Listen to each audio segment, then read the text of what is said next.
E aí, quando eu falo dessas escolhas, quando eu falo da pele, tudo isso está muito conectado com um ponto que é tão importante na carreira dos maquiadores, que é a observação da nossa querida vida real.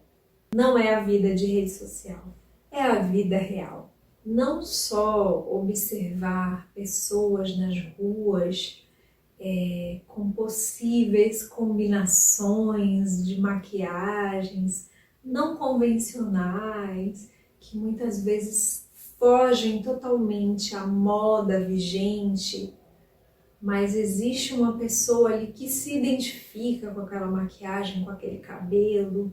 Nós precisamos sempre andar com o nosso radar artístico ampliado ao máximo para que a gente possa captar essas referências, pegar essas inspirações, se conectar com o mundo e com nossos locais também mais próximos para poder estar sempre se inspirando na vida real e observando também a vida real para observar o comportamento da maquiagem na pele das pessoas. Agora eu vou tratar de dois pontos que para mim são muito divertidos no processo de caracterização de personagem.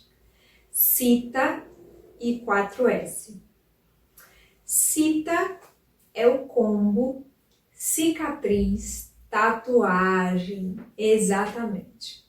Muitas vezes eu trago sugestões de cicatrizes ou tatuagens que não fazem parte do roteiro. Isso faz com que eu traga, de certa forma, aquela informação a mais sobre as personagens. A gente sabe que muitas tatuagens têm significações, mas muitas pessoas também hoje em dia têm usado tatuagens que são simplesmente decorativas, com um estilo com a qual as pessoas se identificam. Então, tudo isso são informações adicionais que você pode agregar à construção da sua personagem. Eu já sugeri, por exemplo, uma cicatriz no rosto de uma personagem principal de um filme, e isso não estava no roteiro, mas isso deu uma profundidade tão maior ao entendimento do público de quem era essa personagem, que a equipe, a direção abraçou muito essa ideia e a própria atriz usando também com muito cuidado, com delicadeza, para que faça realmente sentido, para que a gente não fique simplesmente enchendo o corpo do ator de informações que vão ser lidas. É preciso agir também com cautela nessas escolhas. Agora a gente vai para o nosso queridíssimo combo 4S. Sujeira, suor, sangue e sol. Esse combo causa muita curiosidade nas pessoas em relação ao processo da maquiagem. É preciso que nós tenhamos muito cuidado na fase de análise técnica para que a gente preveja tudo muito direitinho para não ser surpreendido. Eu vou dar algumas dicas aqui, bem rapidinhas, sobre cada um desses elementos. O que eu considero mais importante em relação à sujeira são duas coisas. Uma coisa é importantíssimo saber a origem dessa sujeira, ou seja, se é uma sujeira do chão, eu preciso que essa sujeira tenha um tom igual ao meu chão, para que a pessoa que está vendo faça essa conexão. Ou se é uma sujeira de uma coisa específica, eu preciso reproduzir essa sujeira para que tenha uma leitura possível para quem está assistindo. E o outro detalhe importantíssimo da sujeira é que a sujeira ela não tem limites. A sujeira não é comportada. Então a sujeira que eu passei aqui a mão no pescoço, Quando eu passei a mão no pescoço, ela entrou pelo figurino, ela entrou pelo meu colar, ela desceu aqui pelo meu colo. Então, quando eu faço uma sujeira aqui, ela vai pegar uma parte do olho, da pálpebra, subir para a testa, passa por cima da sobrancelha.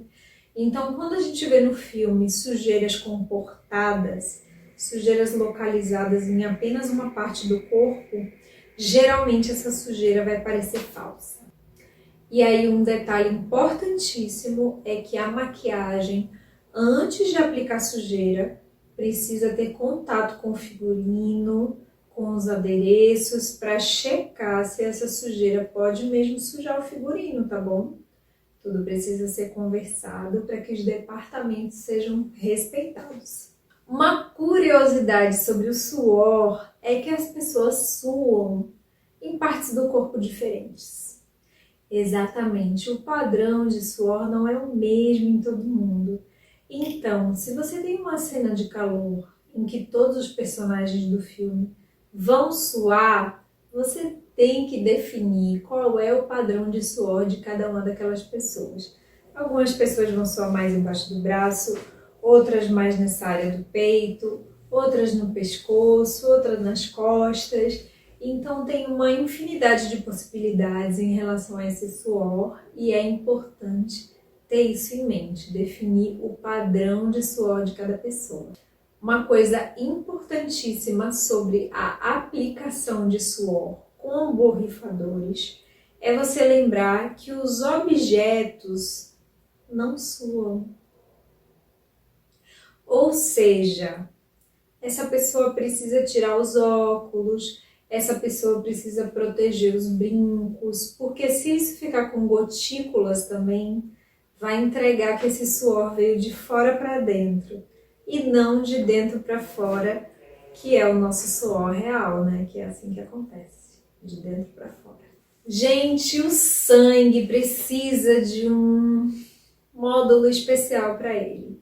Tem várias formas de fazer sangue, o sangue é maravilhoso quando acontece. Tem algumas dicas especiais em relação a sangue. Isso vai ficar para um outro curso que eu vou prometer aqui estar fazendo para vocês, só sobre sangue e efeitos.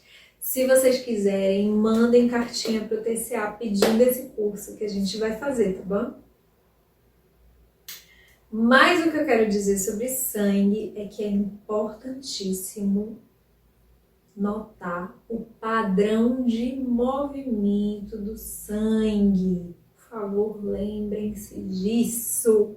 O padrão de movimento do sangue. Não aplique o sangue num ator que está em pé ou que está sentado na sua cadeira e depois o sangue na cena realmente ele desce quando o ator está deitado. Ele vai fazer um percurso totalmente diferente em um caso e no outro caso.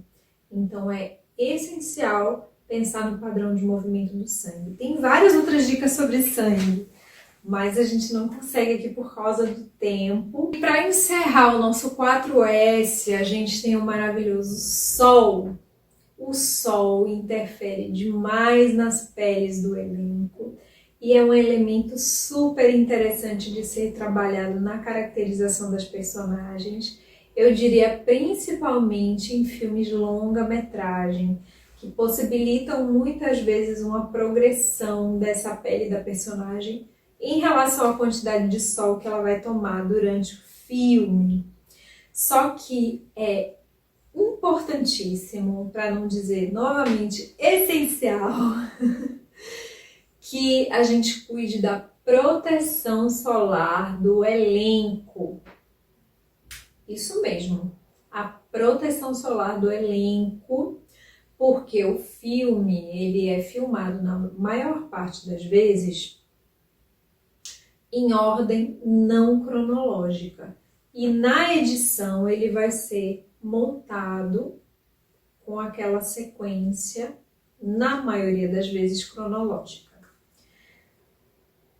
Isso quer dizer que você vai ter momentos do filme em que essa personagem está menos queimado de sol, mais queimado de sol. Por isso você tem que cuidar da proteção solar do seu elenco sempre.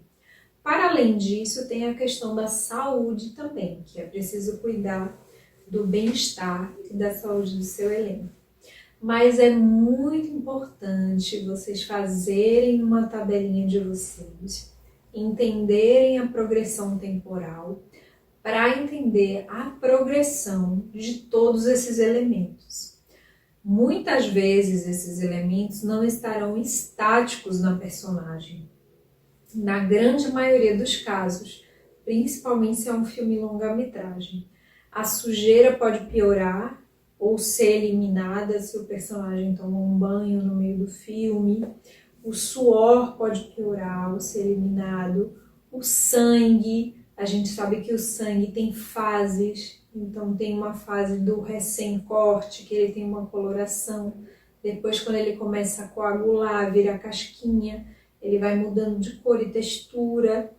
E também o sol, a atuação do sol na nossa pele.